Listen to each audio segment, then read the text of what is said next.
In a first step towards clot formation, platelets are recruited to the site of vessel injury by now exposed molecules of the vessel wall, such as collagen and von Willebrand factor.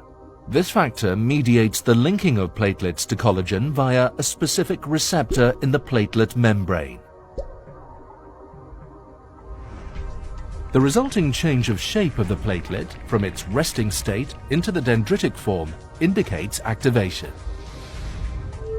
The activated platelet in turn releases prothrombotic molecules such as adenosine diphosphate, ADP. By binding to its receptors, ADP induces aggregation.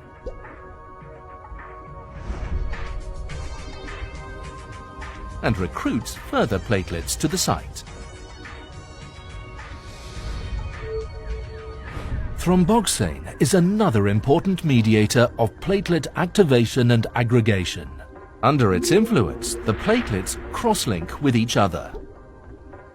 These interlocking mechanisms cause platelet activation to snowball.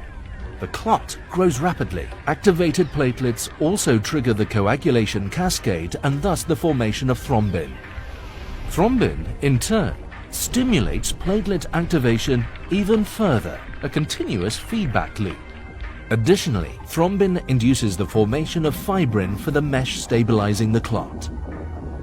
The self-reinforcing process of platelet activation, crucial in the formation of blood clots, is an obvious therapeutic target in conditions caused by inappropriately triggered blood coagulation.